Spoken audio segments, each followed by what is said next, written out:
Welcome, first-time listeners and returners to the Sports Deli. We're joined today by Ben Braun. You minored in African American Studies in 1975. Why did you choose to minor in African American Studies? And I was coaching a lot of inner city kids from Detroit. He said, "Now, coach, I don't want you to come in." I said, "Wow, what did I do?" Then I realized he had 11 brothers and sisters, and their home had a dirt floor. He was too embarrassed to have me come in. He's now, by the way, a bank manager. He's one of the most successful businessmen in the state of Michigan. He was an All-American, and I'll never forget this. His name's Larry Bryant. But if players and your kids don't respect you, they're not gonna respond. So somehow you got to find a way in. That team I had at Eastern was so special. I mean, you got to remember, we beat Duke in the opening round, 16. I remember when I was offered the job at Cal, I had to go back, and the first thing I did is I went to Earl Boykins that played for me. This is 20 years ago, and I said, "Dad, this school just offered me $10 million contract."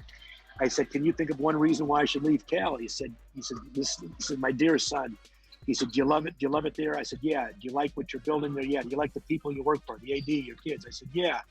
He said, "I can't think of one reason why you should leave Cal." I said, "Oh, good." He said, "But I could give you 10 million reasons why you might want to leave Cal."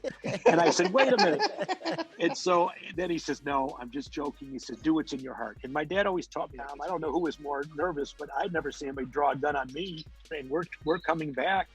And they saw this two, larger African-American guys in the car. And then I realized, deep down why they drew that gun. I don't think they were drawing it on me. They saw these guys and they thought what they thought was a recent robbery. And maybe they fit a description, but I got to look firsthand at what it was like to be, black in America, under suspicion. My grandfather used to say that. He said, "Look, just, being Jewish doesn't mean you're always good." He said, "There are bad Jews. There are good Christians better than a bad Jew." He said this to me all the time. This is a year where it should be inclusive, not exclusive. Everybody should play in the tournament. I don't care if what you have to do, if it's a week more of tournaments. I don't know that you need the conference tournaments, but you need everybody to play in the tournament. Now, you had Gail Sayers at your house as a birthday present, didn't you? Yeah, how do you guys know all this stuff? You guys do your homework. 45s or 8-tracks? Oh, wow. Yeah. Now, you were at the Cubs game when Steve Bartman reached over the wall 2 rows behind him, and you had to call security because it was getting out of hand. There's nothing like waffles and chicken and waffles. I'm sorry. Okay. The Flintstones or the underrated Mr. Magoo?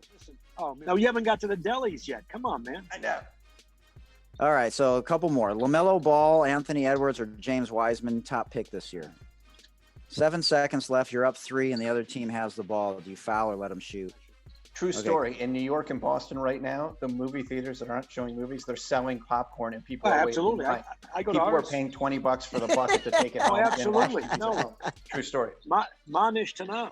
Why should this? That's right. Totally. Exactly. Absolutely. So I'm glad you mentioned Jason. I don't think Jason Kidd has ever gotten his due on how valuable he was to the game of basketball, what he meant to Cal. This was the toughest road to any championship, and I'll stand by that.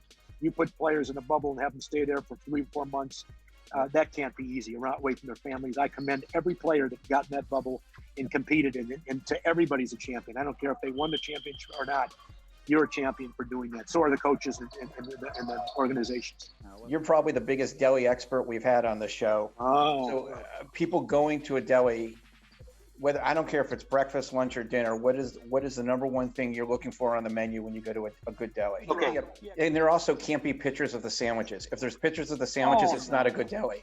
Get out. Leave right there. My dad. It should be like a menu on a piece of paper that was Xerox. That's a good deli. To tell an athlete to shut up and dribble, a black athlete, but to let the white athletes go ahead and talk, that's not just. There's nothing right about that. I really commend you on what you're doing.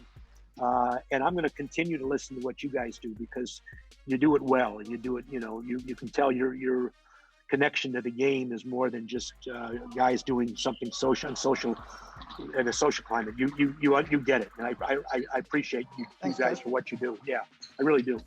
Thanks, Coach.